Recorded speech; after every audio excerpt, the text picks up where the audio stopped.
Good morning, Heidi Foy with Bullfrog Creatives coming at you live this morning, this fine Sunday morning, with our NFR Hangover, our season finale, I guess, our season finale and our round 10 recap.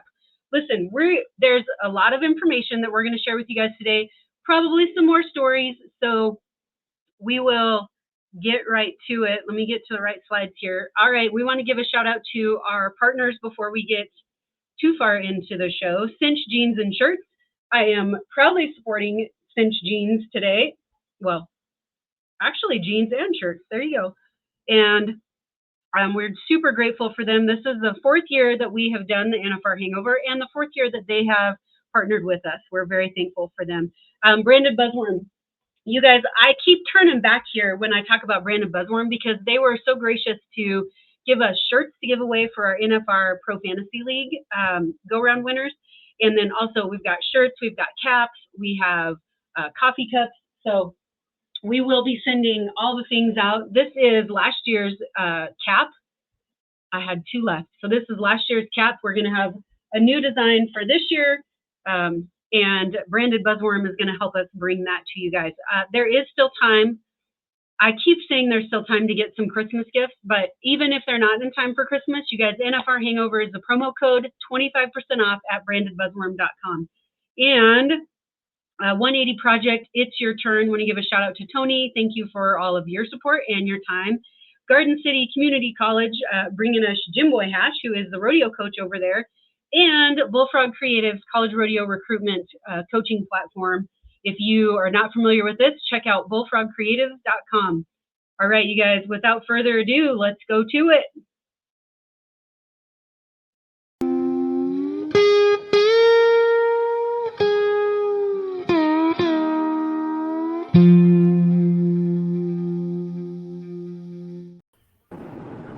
Accurate music today. Does anyone else feel like we've been doing this for 3 weeks? I think Jimbo's asleep. I think Jimbo's out. He's still sleeping. He had too many Beisel bombs. Is it time? It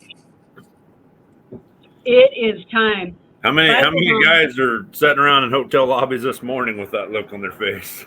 Yeah. Oh, a few. Lot. A few. We were checking out yesterday morning. Say there at the West Gate. We get on the elevator to go down. We're headed to the car. And this guy gets on. And it's 11 o'clock in the morning. But I don't think this guy's been asleep. He's got a beer in his hand. He's looking for the lobby button. He can't figure out why it won't push because it's already pushed. We get out. We follow him. And he walked 4 miles to go 500 feet. He bounced off every wall. Kylie's like, I don't think he went to bed. I'm like, I'm pretty sure he didn't. He's going there right now. No, he was headed back to the casino. He was coming down for the room. Oh. He probably just went up and changed his shirt. He didn't. I went to get more money. Yeah.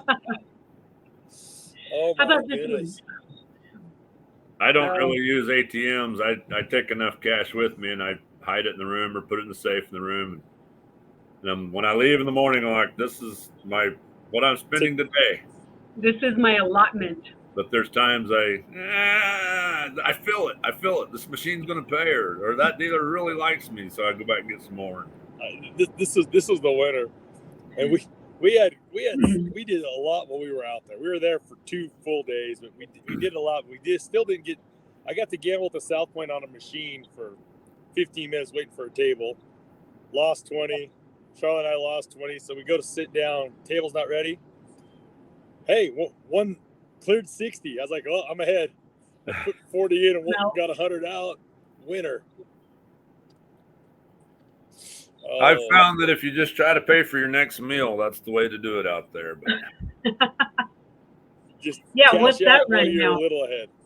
Oh, we went to dinner, just Charlotte and I, or Kylie, Charlotte, and I went to lunch, and we had loaded tater tots, a plate of hummus, and a salad, and it was $80. That was in the hotel. What? Yeah, there was no steak. It was hummus, tater tots, and a salad. the days of the 99-cent buffets or $2 buffets and the $1.99 steak and eggs, that Vegas day's gone. They used to, give you cheap meals to get in there and gamble. Now it's just pay. They said when the mob quit running Vegas, Bright Lights, big city. That's when when they were quit laundering money. Yeah. Well, I want to welcome everybody to our final show of the year. Somebody commented yesterday. This is the NFR Hangover, where we tell the truth. We're not just a show that sugarcoats things or doesn't want to talk about whatever.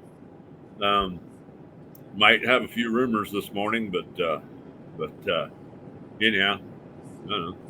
What are they going to do to us? Fire us? They might try. They'd have to buy Facebook and put us in Facebook jail to kick us off, so we're all right. So do you want to start with that, or do we want to? I kind of feel like we got to start with that. The elephant in the room, the Cowboy Channel, the Jeff Metters thing. Yeah. So for those of you guys that don't know, Jeff Metters announced actually on Luke Branquinho's podcast yesterday that he has resigned as the NFR production and what was his title? President of Cowboy Channel? I'm not even sure. Something like that, yeah. So he resigned. So you'd think I'd have a little more inside track. You would think that you would have a little more inside track.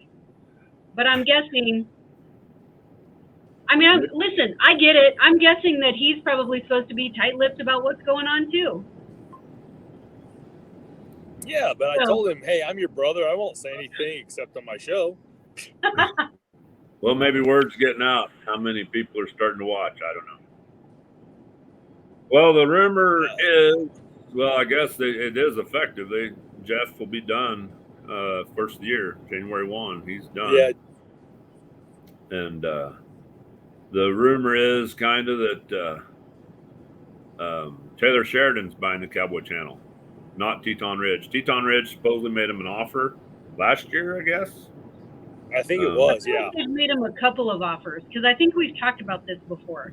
Yeah, but so the rumor is that Taylor Sheridan is buying it. I don't know. What was your guess earlier, Tony? I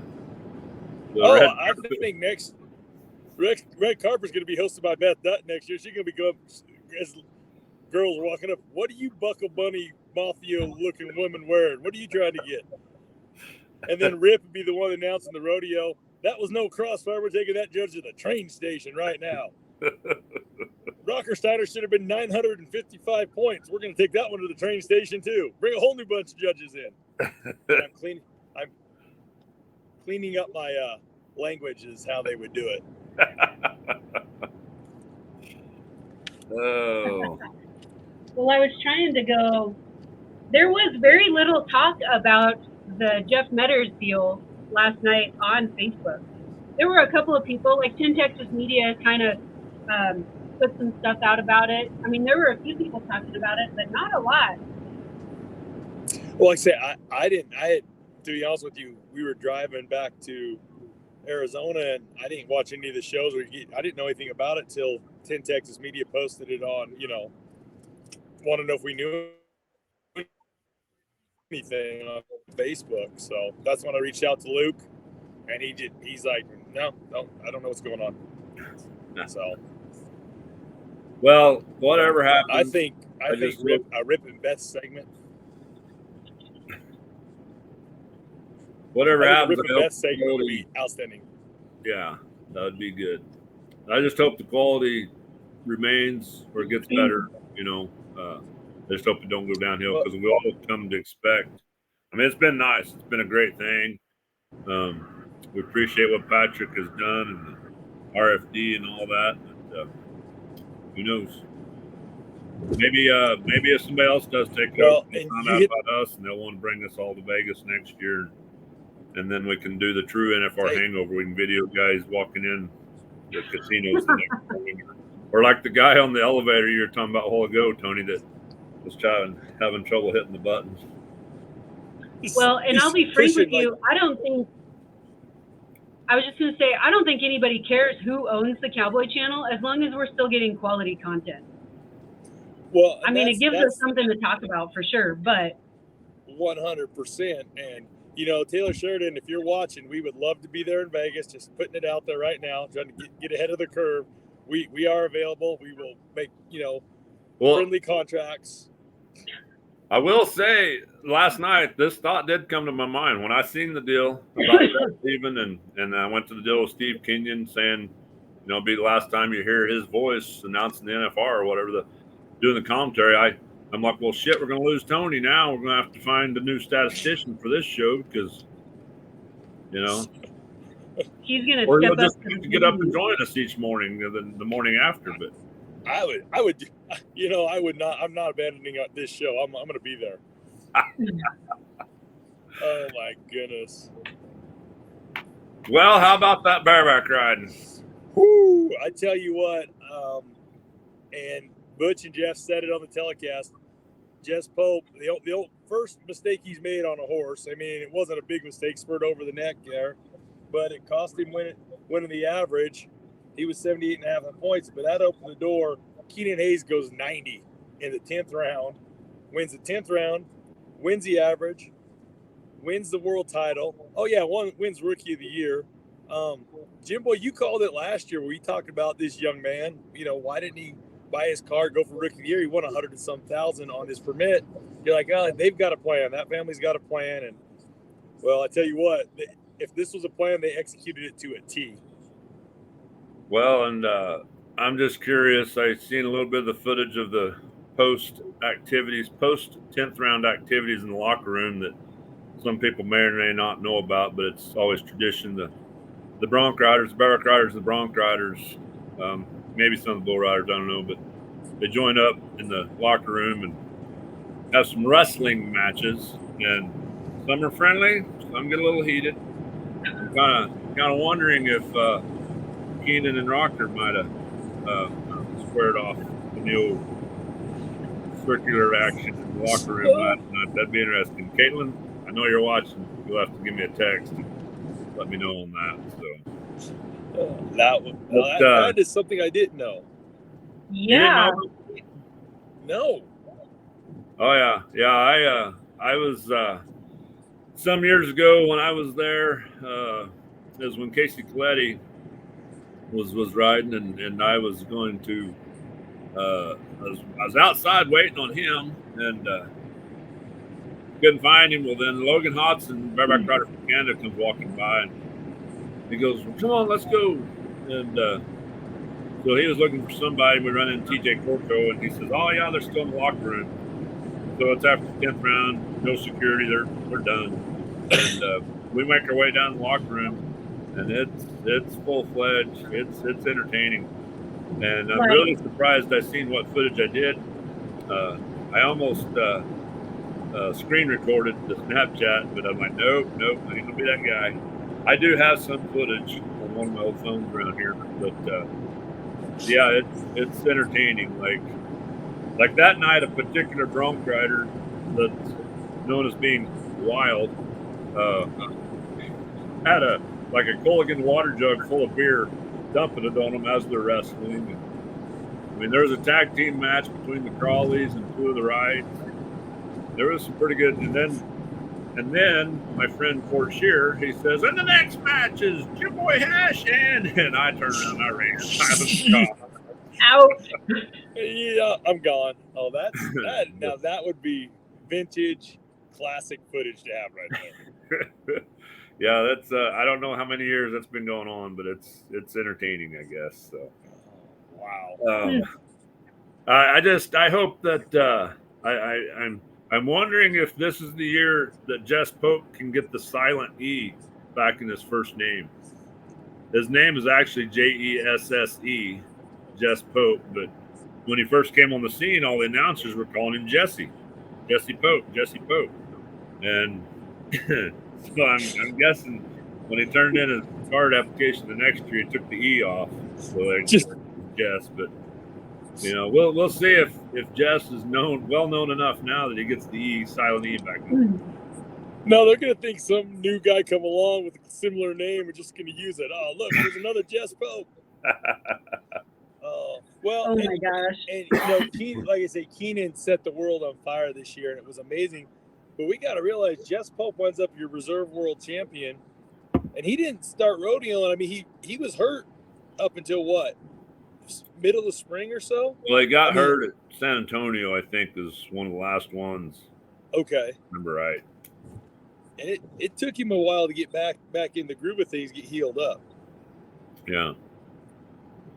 Oh my goodness! Well, it was electric. It was exciting. The state of the bareback riding with these young riders, with Keenan Hayes, Dean Thompson, Jaco Roper, you know, Kate Saunier. It's amazing. It's amazing. I tell you what, on Kate Saunier's deal, Kylie actually got to meet him and heard his testimony, and he talked to him, and he didn't start riding bareback horses till 3 or 4 years ago. And it's just, his dad rode Saddle Broncs in 2018 at the finals, and he was telling Kylie and her friend, I just felt it was my call, and God put it on my heart that this is where I needed to be. And he had shoulder injury from pitching in baseball, or elbow injury. I'm not sure going to bareback riding is healthier on an elbow and shoulder, but listen, I saw he gave his testimony at the college finals too. That's what he was saying. And same thing, great story, and super nice young man. So I had an opportunity to meet him at the college finals and was really impressed. Well, I mean, we talked about that with Doug Champion. He's one of those athletes that was like, that looks cool. I'm gonna try that. I can't imagine thinking that. I think hitting a baseball out of the stadium 500 feet and getting paid millions of dollars looks cool too. I want to try that. Yeah, no, the bareback riding was really good. I'm super intrigued by the wrestling match afterwards. That's supposed to probably be on the down low, so everybody keep that quiet. Yeah, just between us three. Don't let Will Loomis find out they're wrestling. After the finals he might want to go in there and just throw down. Oh, hey, Tyler Wegesbach, that man, 5-time world champion now, 3 in a row, and ice water in his veins, just blitzes his last one. And poor Dalton Nassy, who's had the lead of the world all year long, he knows he's got to be fast. He clips the barrier to win the 10th round, 13-3, and cost him a gold buckle. But that's 2 years in a row Tyler's had barriers to help him in the 10th round. And it's just, but I mean, the one I think is cool is Don Payne, NFR rookie. I'll just go in there and win the average. He's the first one out last night. He has 14 other guys that averages already won. Yeah, we were sitting there and he comes on to do the circle, the winner circle interview. And all of us were like, we haven't seen this guy. But good for him. I mean, that kind of shows, like he was strong and steady. He was consistent. He placed split third and fourth in round 1, split 6 3 ways in round 3, 4th in round 4, 5th in round 7, 6th in round 8, 5th and 6th in round 10. I mean, he just picked at him. And then, I'll take an $80,000 payday at the end. I mean, if you're not going to win the gold buckle, the next best one's the average. What is I always ask these questions. I don't know if you guys know them. What is the average, record for the steer wrestling? I believe I think does Rope Meyer still have it, 42 or something like that? I thought somebody beat it here a few years ago. But one of those guys might have, but Don was 44. Or maybe I'm thinking of his dad had. Maybe Butch had it and then Rope took it, or I don't know what I'm thinking. But yeah, but I think, and I could be way off, but yeah. But I mean, he beat him by he beat Jesse Brown by 2 seconds, and then Wags by. See, he got Wags by 6 seconds. You know, he was just steady and solid. I was gonna try to Google it, but I'd be a better statistician, but this is what I'm working with here: laptop, cell phone, iPad in the back of the car. Did you guys buy a lot of stuff? No, thank goodness this is the back of the car right there. That's what we came with. Oh, Fun haters. I was trying to. Maybe somebody that's watching knows, and they can. You know, Tony, you can buy that stuff and have it shipped home. Yeah. You know, Jim Boy, they can, but good thing I have my earphones in. They can't hear you, and they're not watching the show right now, so they'll never know until they go back and watch. We'll already be back in California. But believe me, they both knew if they really bought something, we'd ship it home. So that's funny. Oh my gosh! All right. What was Wag? Did y'all catch? Was he just that excited? Was he talking smack? I don't know, because I saw that. I thought he was cheering, because I thought before they said Dalton. I thought he was cheering. He's just like pumped up. Oh, we might have lost Tony. I thought he was cheering. Yeah, well, like I say, but then you saw Will. Am I back? Am I back? Am I out? Am I back? You're good.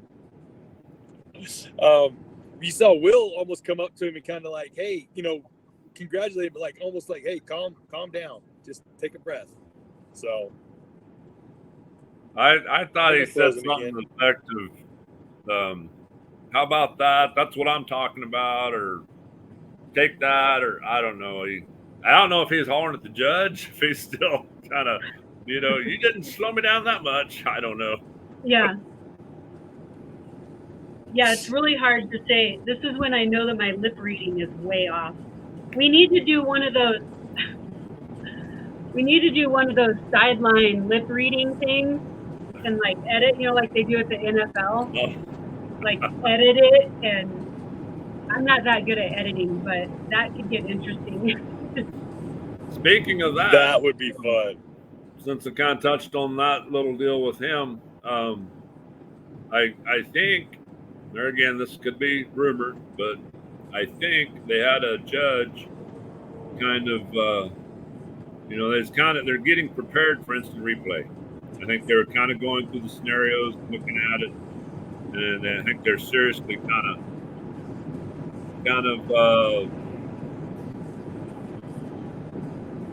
putting it into. They're practicing a little bit behind the scenes, so. Maybe instant replay is coming next year.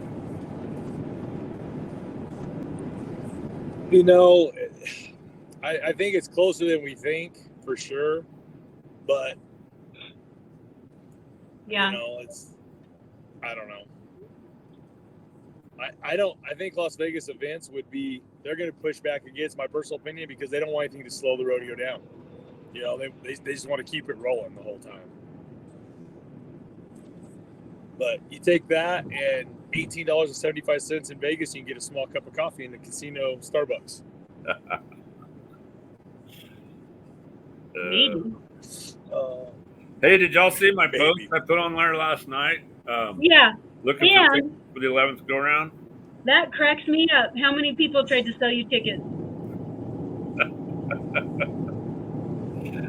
I like the person that responded like, what? Wait, I thought we already made up that round. Yeah, there's I don't know what I get, like 4 or 5 people. I have 4 tickets. We can't go now.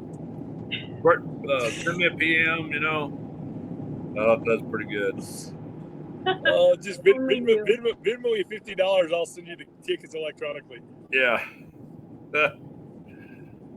Hey, one thing that when we were Ubering back from South Point to our hotel, got to talk. I had a really good Uber driver, and they loved the rodeo way more than they liked the Formula One race that was there 2 weeks before.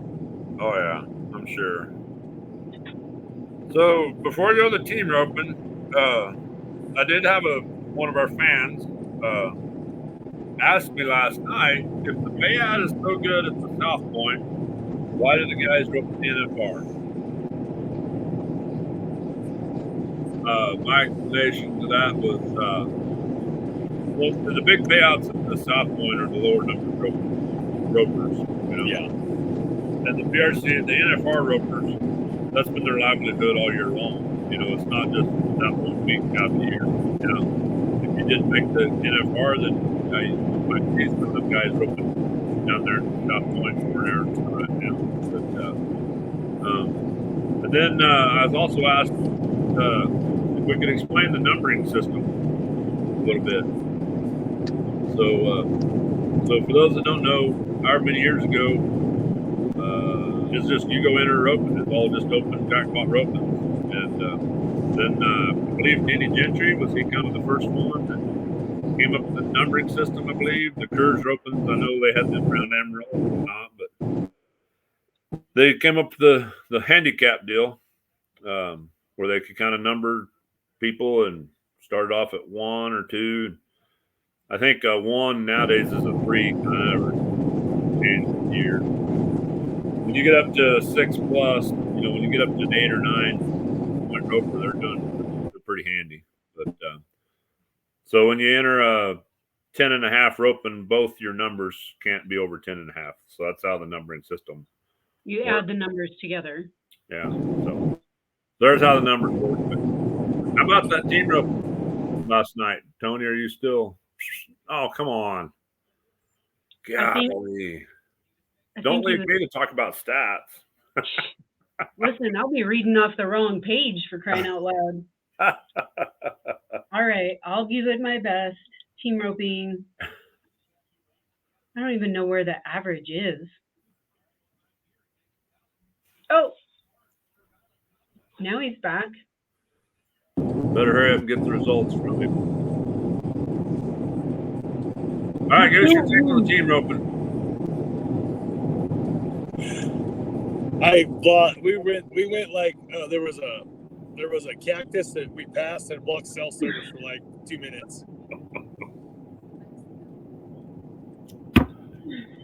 All right, tell us about team roping.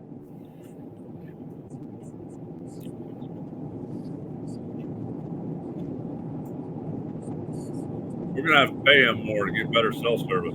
I guess. Maybe we need to talk to Starlink about a sponsorship. That would be good. That would be amazing. These vehicles are driving. Do you have team roping pulled up? I know that you're here because I can hear the noise from your car. I can hear you guys a little bit there. Now I can see you. I got full service now, but nothing's happening. You can talk. We can hear you.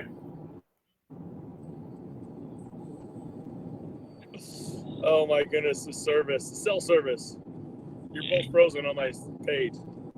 All right. We can hear you talk. Yeah.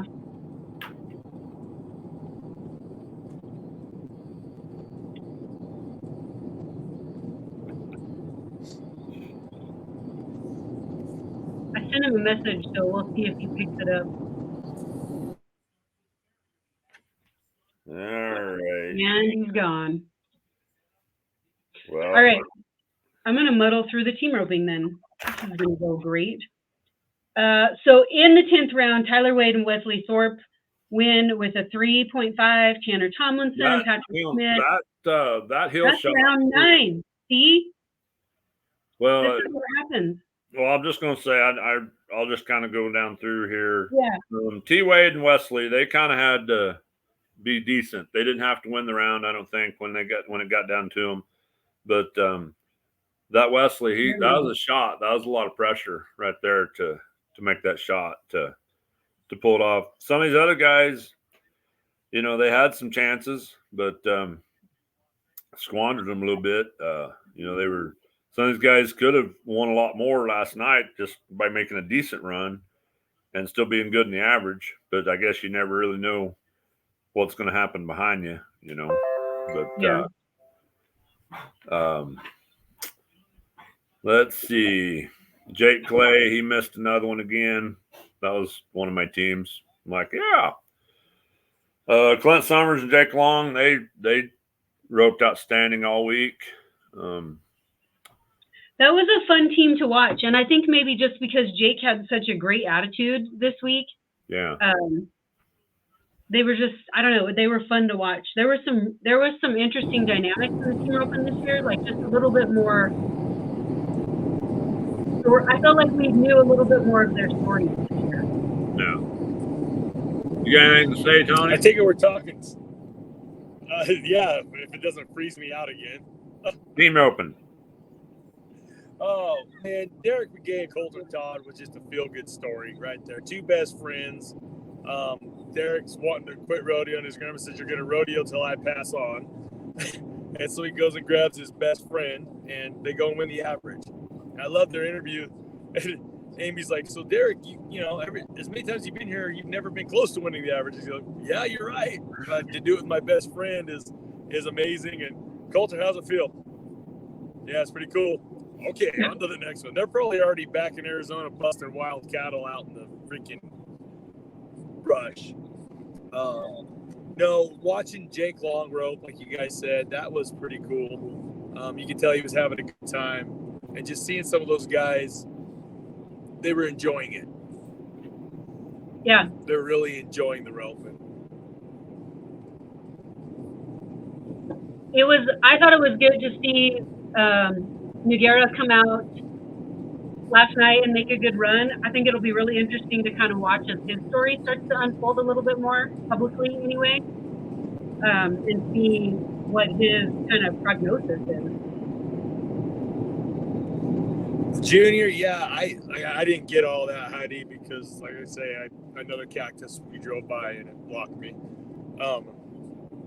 But yeah, it'd be interesting to see what they say with Junior.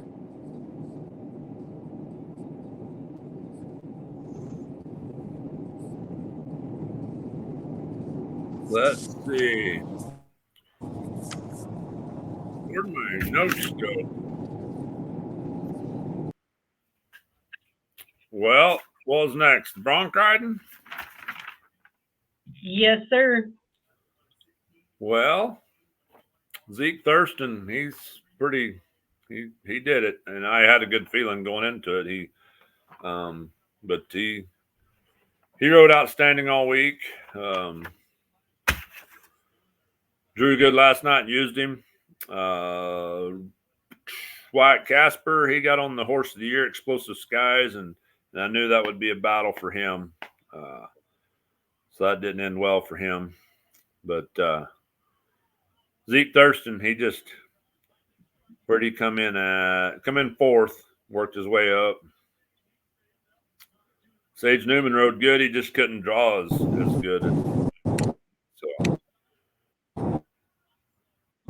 Yeah, I mean, I think it really, especially in the rough stock events, it can come down to draw. And while I feel like everybody should have a pretty good chance at this level, those horses are going to perform different every time they go out. Well, I seen somebody questioning the calves that were there. Is this the bulldog steers when that one stopped on Will? Well, no, and the one took Dakota Eldridge out the other night. Oh yeah. You know, they run them steers. They go run. They all kind of gather up as many guys as possible, and they kind of try to gather up somewhere and run them steers, but they run them outside somewhere. So they're going to change a little bit, you know. Then when they kind of pick, I think 25 head maybe for each pen, at least 20 head, and you know, they get them out there and they throw them on the ground again, but they're going to change after each run possibly in that barn. Yeah. I mean, they're going to change in the buildings, especially if they're a little fresher type steers, like they said that one set was. But yeah, it's, you know, things can change. One thing that Damian Brennan, that kid, he came from he came in there 13th, and I don't know where he finished, but I think he finished in the top 3 in the average, didn't he? Behind Zeke and your guy Brody Kress. Brody and him both worked their way up quite a bit. I was going to try to find it, but Let's see. Saddle Bronc. Zeke won the average. Brody was second. Lefty Holman, and then Damian Brennan. So Lefty, Damian, and Brody both all three came from 12th, 13th, and 14th. So them were pretty good buys if anybody bought them in Pro Fantasy. Yeah, no kidding. Did we talk about Pro Fantasy while Tony's not on here? Yeah. On you? Yeah. So let's see. We'll cover. So round 9, obviously for the bull riding, finished last night too. So Slider did end up winning our round 9 go round awards, and round 10. I'm gonna double check.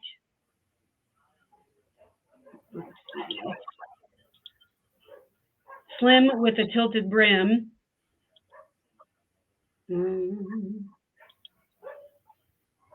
Was the go-round winner.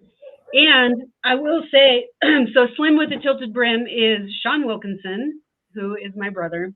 I'm never going to hear the end of this. Although he did text me the other night, you're really doing great in your league. I'm like, I got to take one for the team, right? I can't win in our own league. So I think, let's talk about that. Last year, how many teams did we have in our NFR Hangover League? Like 17? I'm not sure. Maybe 17. And then this year we ended up with 44 teams, so that's pretty cool. But I will say there were a lot of teams in our league that placed in the top 25 of the overall. So there's some pretty good pickers in our league. So announcing the league champion this year for our league, NFR Hangover Pro Fantasy League, is Bad Mother Buckers. So this is also, I believe, my sister-in-law's team. I'm going to see if I can pull up their names here.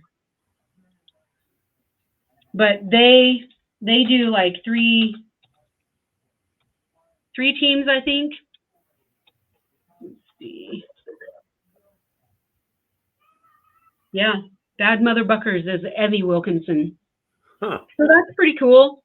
You guys, I've had a few of you people, a few of our go-round winners reach out and give me mailing addresses. So if you guys are on this list, please do reach out on the NFR Hangover page or Bullfrog Creative or my page, Heidi Foy, and just make sure I have your mailing address,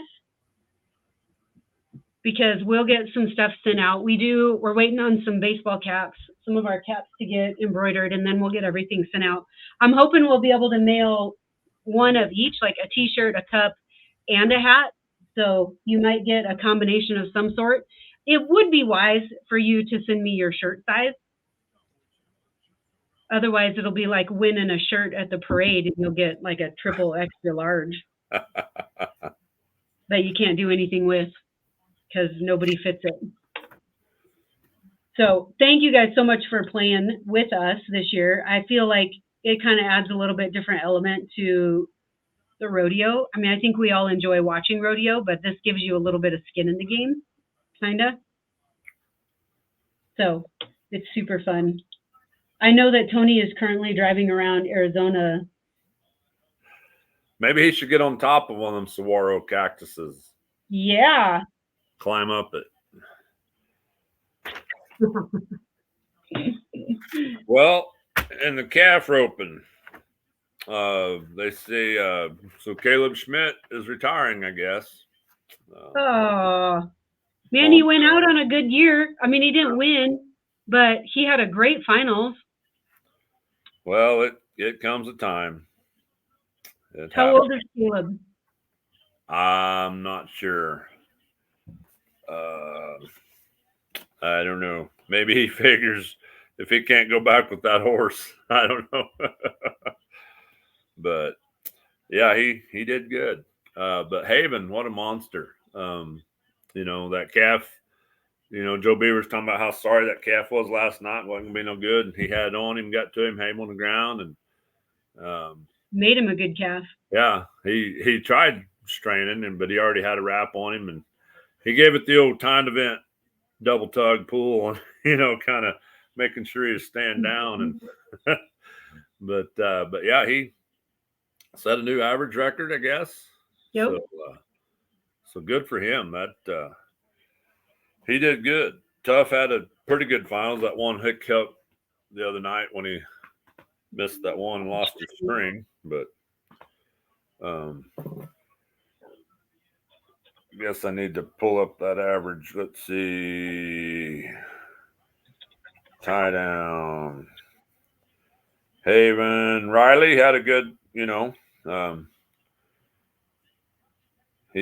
was kind of struggled last night there, but so Haven wins the average, Riley second, Caleb Schmitz in third, and then Kincaid Henry, another youngster that you'll need to be keeping an eye on. Finished fourth, so Caleb's only 34. yeah. I feel like calf ropers are able to go a little bit longer. Oh, they can. Oh, Mike Johnson still kick my butt. Yeah. Can you hear me now? Yeah. Can you hear me now? That's my new moniker. Can you hear me now? Can you hear me? Why don't you climb up on top of them saguaro cactuses? That might leave a mark. Yeah. What was it that one dude, Joe said that one kid ought to leave Vegas tonight, like last night, and go home and get in the practice pen and start working on next year? Rushton Mitten, the young man from California, and I've watched that kid grow up. He high school rodeo with my older daughter and college rodeo. I mean, that kid we almost took him on our team because he had ice water in his veins. I mean, growing up, and that was not the final I expected out of him. I'm sure it's not the finals he expected either, but it was funny. Joe's like, I would go home like right now and start practicing when I got home tonight. Ouch. As I was getting back on, I heard you guys touching on Caleb, 34. I think he's just ready to be home, but he's also got 12,001. And if he gets in, probably into Houston and all those, you go win 50,000 there, and if they count half of what you win at the American again this year, you got to go win 100,000. Well, it's kind of hard to stay home. Yeah. Well, that's true. Oh my goodness. Well, did Trevor really retire? Or he just kind of. Well, he retired. Something else. He retired. Then remember, he won the steer open title the next 2 years. He retired, but he was a steer open champion 2 years in a row. And then he finally completely retired, and he's fully engaged in the horse training now. Relentless Remuda and the horse show fraternities, or team roping fraternities.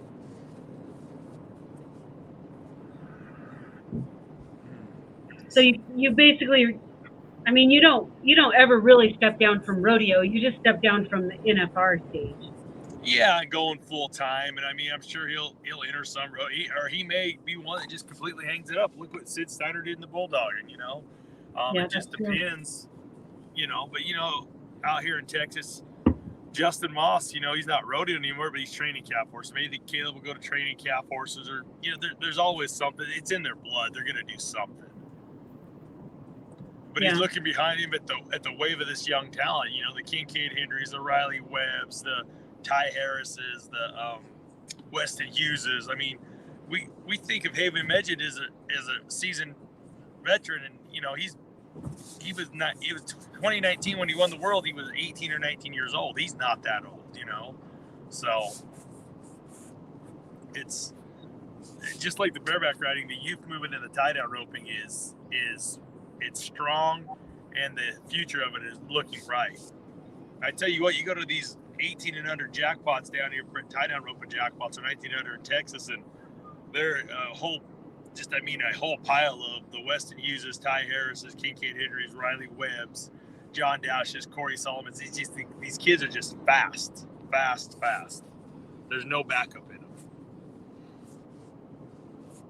Oh, speaking of fast, what about the barrel racing? Oh, yeah.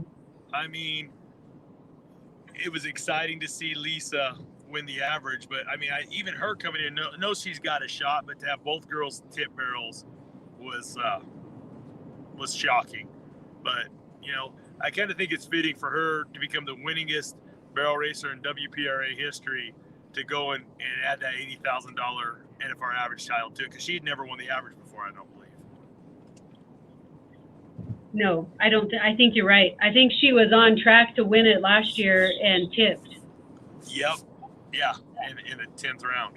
And that was one of those, like, you could hear it in the crowd. Oh. That's where everybody inhaled at the same time, took all the air out of that building when she hit that barrel. Yeah. Hey, so one of the things that I'm seeing online a lot is Jessica Roudier's horse. That horse alone, so I would say that she's one of the very few ladies to qualify for the NFR that has one horse. She has one horse that she rides, and that's it. Like, I remember, I mean, even when I was going, I had one horse, and I was lucky to have one horse, and if he got hurt, I was SOL. And like, that's not the case anymore. Some of these gals, I mean, look at Emily. Emily has 3, 4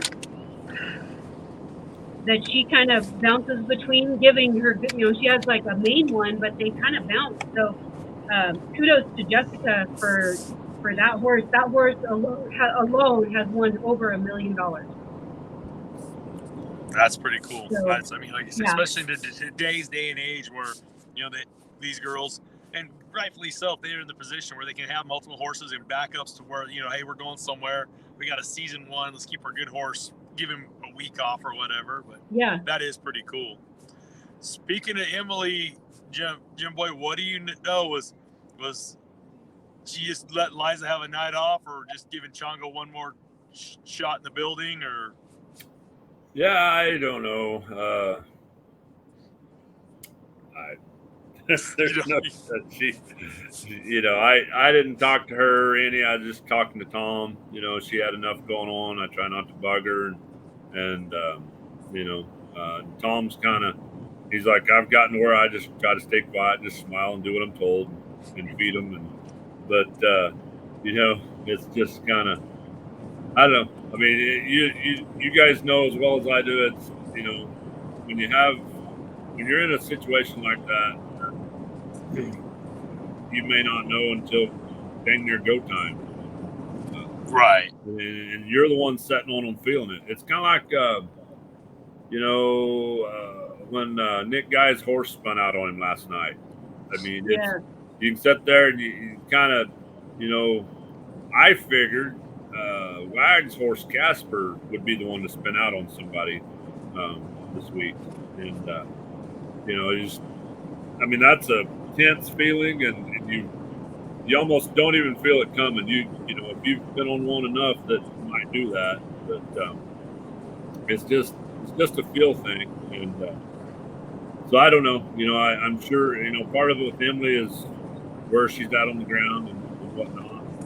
And I think with I think it boiled down to she thought Chongo was the stronger horse. And you look at that clock last night, she loped out. Yeah. I think she was thinking, Liza was pretty smooth and was doing all right in the average. But when she got on Liza, she was already 2 barrels down, and then caught another one. And I'm thinking she just decided that last round just to throw her Hail Mary and go for a round. Just see how it all shook out. Because that dude, it's undeniable. That dude is fast, maybe she needs to just let me take him and, let us have him for a Hazen horse or Bulldog horse, or. He's tired of making turns. He just wants to run straight. Yeah. Oh my goodness. Well, and I will say, I don't know if we can head on him because he might cut that left corner too much. He might duck. He might just drop back. Well, Joe wants one dropping back. He might be perfect for the Thomas and Mack, just pushing off that left hind foot and driving up the wall. I will say, like, I knew that he was going to be pretty fast because that's probably the best first barrel I've seen him turn. I mean, he had kind of been getting hung up on that first barrel, and Chongo turned that first barrel quicker than shit last night. Oh, And he used to really bother me on the third when he'd kind of, do his head thing. But man, he's been great there. There's no denying the dude can run. But it's what do you do? Did y'all know about the other record in the barrel racing? There's another record. Yeah, Jess Lockwood, he set a record for leading the most barrel racers in at the NFR. Different barrel racers. He's just standing back there, walking back and forth. Well, not in the same year. No. It's been different years. Oh. Yeah. That had to be an awkward.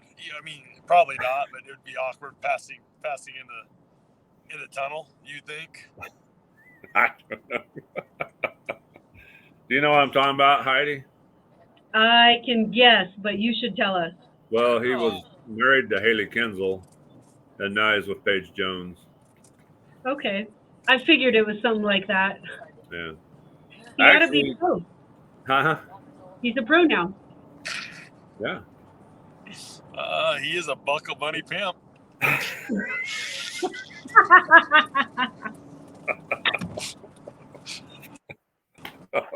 I went there. I did.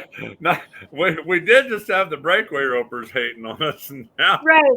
We might as well just get everybody pissed off. While we're there, did you see the deal last night that Knudsen put out there about there's talk, and I don't know if this is legit or not, but there's talk that they're going to add ranch bronc riding because they had it at some rodeos, at smaller events, because they're having hell getting bareback riding. So they went to doing what all the open rodeos have done. They're having ranch bronc riding, and he says they're gonna approve ranch bronc riding, and so it just took off from there, and they went to they might as well have goat tying, and I was like, well, I don't have a problem with goat tying, And somebody said something about pole bending. I said, well, I only have one set of poles, but I can answer contract them out if they want me to bring them out there, But it kind of took off from there. Oh, that's good. Oh my goodness. Well, since we brought up Jess Lockwood and he's a bull rider, we should probably transition right into bull riding since I'm gonna have the barrel racing hate come at me. I was kidding. That's the fun part of this show.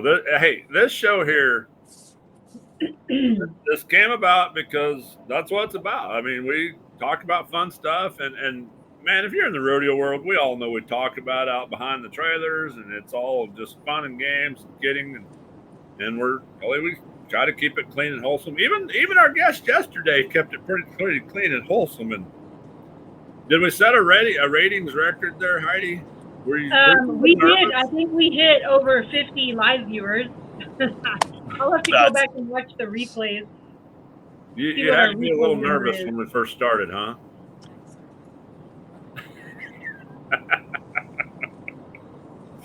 Yes. Oh my goodness. I wish, like Don Reno asked, he says, have Sanford tell you the story about how to get a fly out of the truck. And I've heard it, but I can't remember what it was. But I know some other Sanford stories that are quite humorous. So you got to love Sanford. Oh, he was good. That was good yesterday.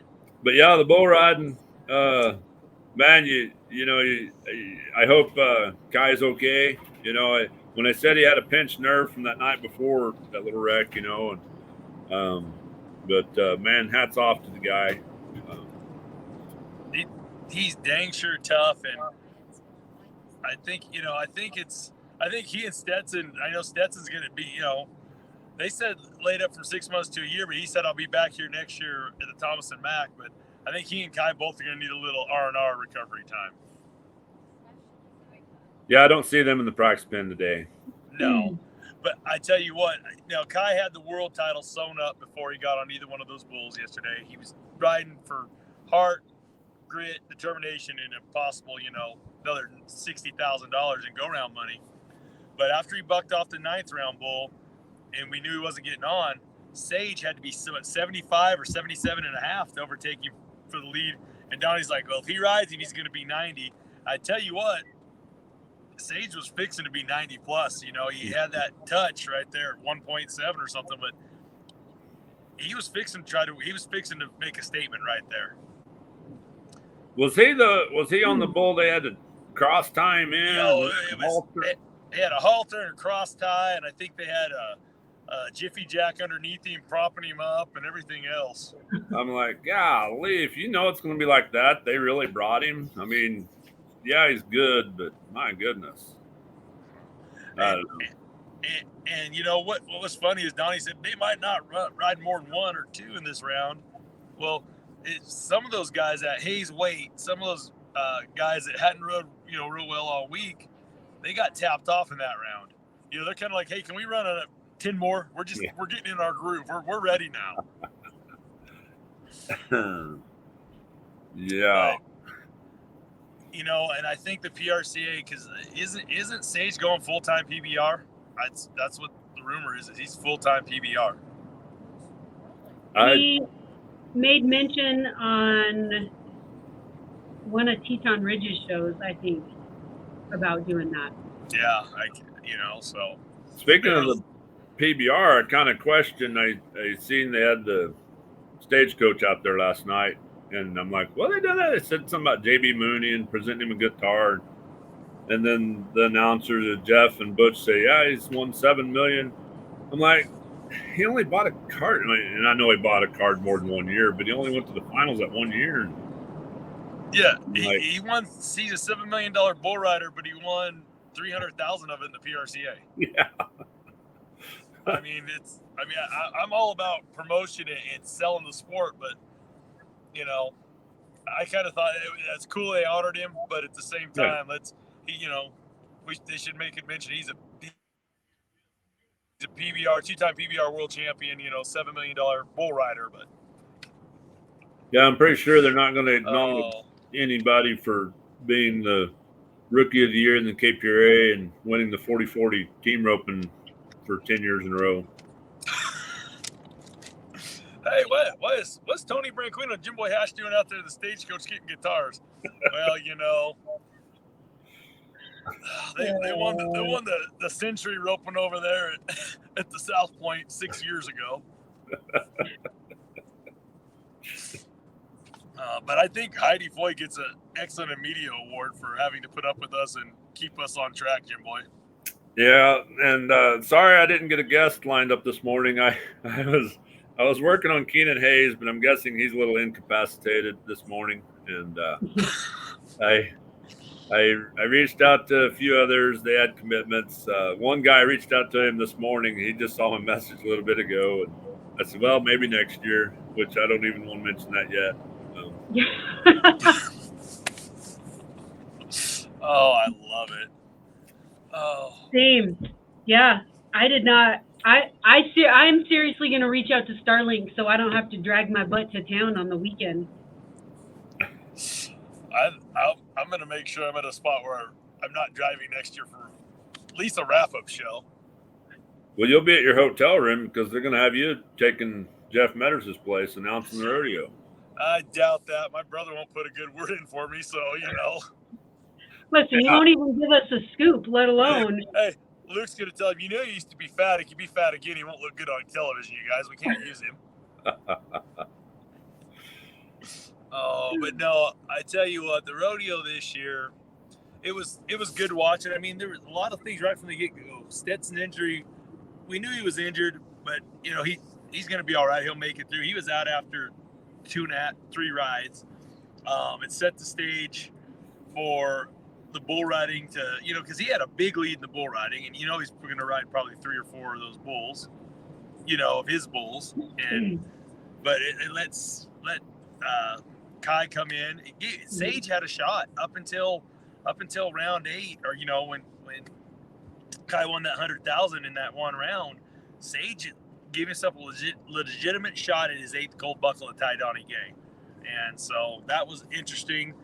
We've got, and I missed it because I was offline, but Zeke Thurston is a bona fide living legend, legend in the making saddle bronc rider. Just Zeke the freak, because he looked unfazed all 10 days.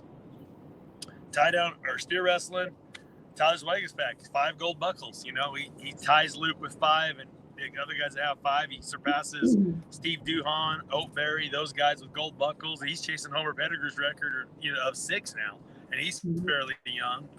Tie down rope, and you look at the youth movement in there. Riley Webb, I think that's one of many gold buckles for him. But Haven Medjid sets an NFR tie down average record that is held for how many years, and there was no backup in him. What I liked about that battle was Haven was full charging the whole time, and Riley never backed down. I mean, his biggest stub toe was in the 10th round, and Joe's like, get him up, get him up, get him up. Well, Joe, what do you think he's trying to do? You're trying to get him up. Bareback riding, the youth movement we saw in that, like we talked about, just all these Keenan Hayes, Dean Thompson, Jaco Roper. I mean, the list goes on. Rocker Steiner. The bareback riding's in good hands, and the team roping, I mean, it's the one event. Luke Brown can retire for 4 or 5 years and come back. I went second in the average, with Hunter Cook, but the horsepower of the team roping looked outstanding this year. The steers were strong, but I just feel the state of rodeo is in a good spot, and I credit that too. Cowboy Channel has put it out there, and I know that one Facebook page, Jim Boy, we talk about that you get kicked off of and censored on sometimes. And it's a good place for people that don't know what's going on to have questions, but sometimes people got to realize and not complain. We've come a long ways from having to watch a tape-delayed NFR for 1 or 2 rounds, and it's just getting better every year. I hope with Jeff stepping away, we don't go backwards. It's funny, all the opinions, like last night, the girls doing their towel act from the ceiling, whatever. Yeah. Somebody was like, we could do without that. And I'm like, I didn't mind it. 2 of us. I think it's cool. It was cool. But that's the thing, you have all the old, old fogies that, that should be this way, should be well, but you got to reach out to the new crowd. It's in Vegas. You got, not be afraid to try new things. Like Jill said the other day, she'd like to go back to the old openings. You can have a singer one night, the old opening one night. You can do different things. I wouldn't mind seeing them change that up. Whatever. I don't know. It's all. I just enjoy watching. Like I say, I think all 3 of us have been through the ESPN tape delayed stage, and like I say, the reason this show got started, you have the hangover because of you stayed up till midnight to watch the rodeo. Yeah. But I don't mind. I think it's cool when they bring some of those more traditional Vegas acts into the. I think that's neat. I'm with Jill. I do like the stories and the kind of setting the stage for the opening.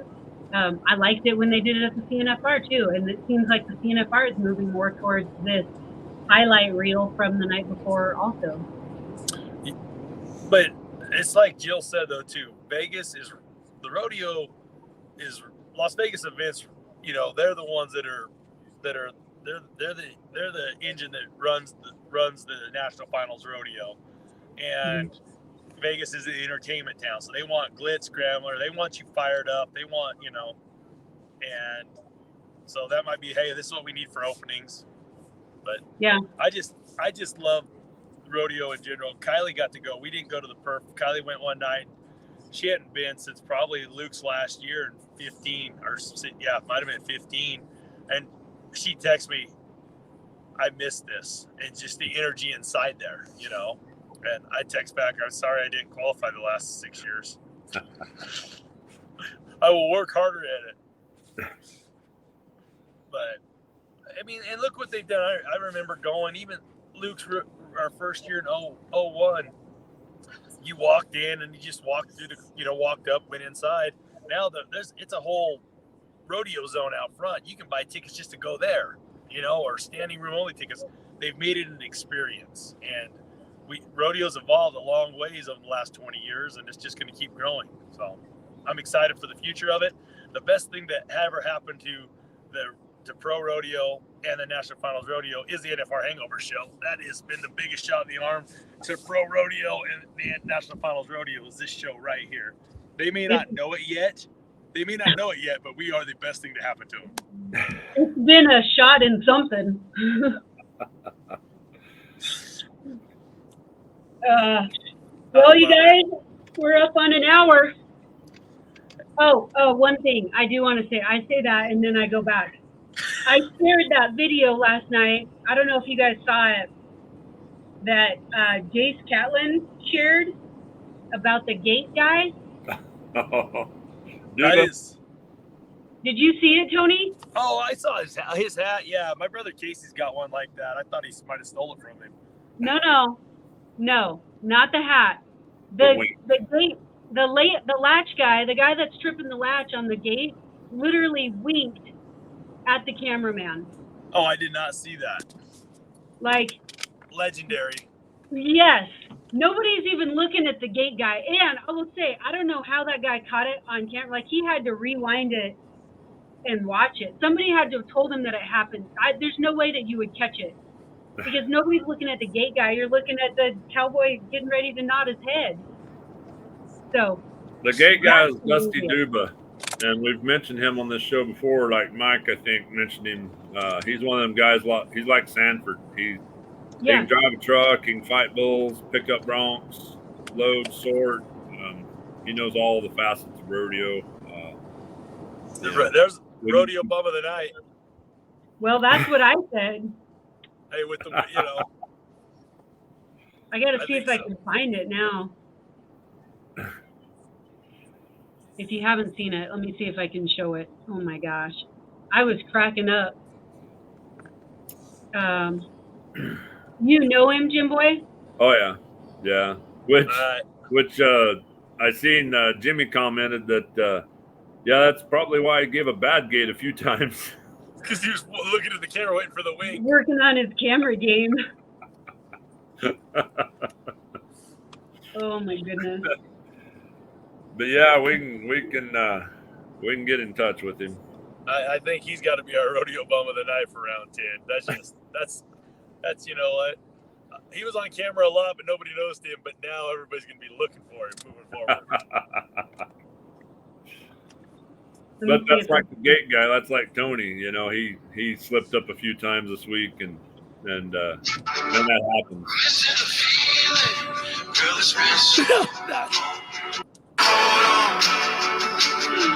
Oh my God, it cracks me up. I mean, it is perfect timing. Like he just right through the gate. Wink. Open the gate. But that's true. If he was missing his job because he was too busy making faces at the crowd. Well, you got to have fun. I mean, it's like they talked about Andy Hilton doesn't make enough. A lot of them guys are out there working for peanuts, but it gets them in the rodeo. It lets them, a lot of these guys, they're on the labor list. They actually buy a card to be a member to be able to go do that, and do it throughout the year, and that's kind of their reward. They get a pass to go hang out all week, which they'll do different stuff. Like before the rodeo starts, they'll probably get paid to help at the bucking sale, do some stuff. And all around town, they might have other responsibilities. So Texas Media. How many people it takes out back, feeding and sorting and water and all that stuff. Yeah, they're all part of that crew. I mean, they have different jobs, not just what's in the arena. So Texas Media wants to know what we're doing now. Now what? That the NFR is over. I can actually find a conflict. Well, I got to go gather bucking horses this next week, and I got a kid coming through who wants to get on some before the New Year's Eve deal, and one of my former students, and so we're going to gather some horses this week and buck some horses next weekend.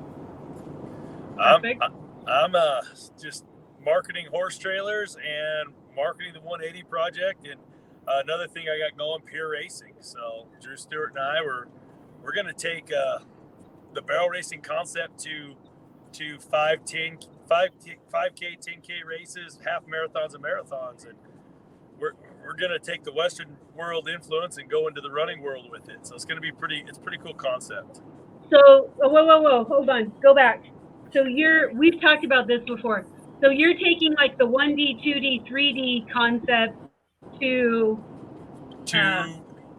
races, like racing, human yeah. races. So it's going to be like a side pot. We're working on. It's called Peer Racing, PEER, and so you go enter we're gonna go out. We're gonna get told no a lot. We're gonna local 5K. You pay like the local 5Ks. I enter $35-$40 entry fee. You get a participant medal and a T-shirt. Everybody runs. Yeah. Well, we're gonna have a side pot. Set it at say $80-$90, but we're gonna break it down. You're gonna run against everybody, but you're gonna actually compete against your peers. Doesn't matter age, gender, anything. If you're a 12-minute miler, and we've got an algorithm that breaks it down, your winners are going to be your winners, and it may pay 5 places, 4 places, but it's going to pay in 3 to 5 divisions depending on how many people enter. And we're just going to put a new spin on racing. That's cool. And if somebody would have told me, hey, you're going to really get into running and jogging, and it's going to be a passion, and you're going to look at creating a business out of it, 3 years ago, I'd have been like, what are you smoking? You need to share that with a lot of people. But that and the 180 project are what I'm working on and focusing on. Very cool. So for me, of course, my husband and I are real estate agents in the state of Wyoming, so we're still actively selling real estate. If you know anybody buying or selling, send them our way. But I also have the Bullfrog Creatives recruitment platform, which will really take off after the first of the year. We'll start putting some new content out and really get going on that. So all the things. And kids. Yeah. Well, and that's another thing. Oh, yeah. That I'm, as part of the 180 project, like what I'm doing is I'm actually going to go start speaking at a couple colleges. I've got 2 of them lined up for after the first of the year about sharing my story and on your platform too, talking about, let these kids know they got to flip their mindset. They don't have to do something. They get to and should want to do something, from getting up to feeding their horses, going to class, to going to practice, whatever it is. Flip the script in your mind. Flip one word around from, man, I have to get up and go feed. No, I want to. I get to. And it changes your whole perspective on life. So that's all kind of wrapped up in a nutshell. I want to be a positive, motivating person for the world. Yeah, for sure. Very cool. Well, you guys, thank you so much for all your time. I think we all three at times feel like we have bit off more than we would like. But we do have fun, and it appears that people think we're funny. So that's good. We could be an opening for the NFR. We'd talk too long. We'd get fined. I know. That's for sure. That would be part of the skit. Well, hey, once again, I truly appreciate you guys inviting me to be part of the hosting this with you guys the last 3 years. I've truly enjoyed it. This concept Jim Boy had and Heidi you put into play has been awesome. This has been, I think it gives the fans a real look. Like Jim Boy said, we have fun. We poke fun at everybody. We poke fun at ourselves as much as anybody else. And I mean, we don't say anything that we wouldn't say. We don't say anything on here that we wouldn't say to somebody if we're standing there with them. We're going to talk about it, the real stuff, the truth, or the funny stuff, the reality stuff, and it's a great platform. But thank you for letting me be part of it. I truly enjoy it. Thank you, guys. Thank you. We did have one more question for Fantasy Rodeo. Bad Mother Buckers is our overall winner. We talked about that when you were gone, maybe on purpose. I did win 2 rounds in our league. 2 rounds. Yes. So here's our round winners and then our overall 10 Texas. Yeah, we talked about it when Tony had busted out. And then Heidi's average team pulled her out of the cellar. Yeah. I did not finish last. Yes. I'll take it. But That's isn't fine. it your brother's team that won our league? So you're going to hear about that at Christmas all day long. At Christmas and New Year and random days. I'm sure I'll get a text on my birthday. In 5 years from now, he's going to be like, hey, remember when I beat you in your own league? Yeah. I mean, it's just always going to be there. Yep, But that's all right. CJ did not run it back, did not go back to back. So there we go. Yeah, we can't let that happen. We can't let a Texan win again. There's an algorithm. We put an algorithm in there that we can't let a Texan win it again. Sorry, Tony. I'm still Californian at heart. I just live in No, Texas you're not. now. No, you're not. All right, you guys. Can I identify as a Wyomingian then so I can win my own league? I'll give you that. I'll give you that. All right, you guys, quickly, thank you to Cinch Jeans and Shirts, Branded Buzzworm. We're super excited to have you guys on board. We hope that you found some benefit partnering with us, and y'all will be back next year. At least it's fun. 180 Project, Garden City Community College, and Bullfrog Creative's College Rodeo Recruiting Platform. With that, you guys, thank you so much for tuning in. Stay tuned for Bullfrog Creative. Tony's got great things coming up. Jimbo's always got good things, always busy. So, yeah, reach out to us if you guys have any questions or see something that we need to be a part of. So, I was trying to go out with a bang. All right, see you guys next year. Bye, guys. Merry Christmas.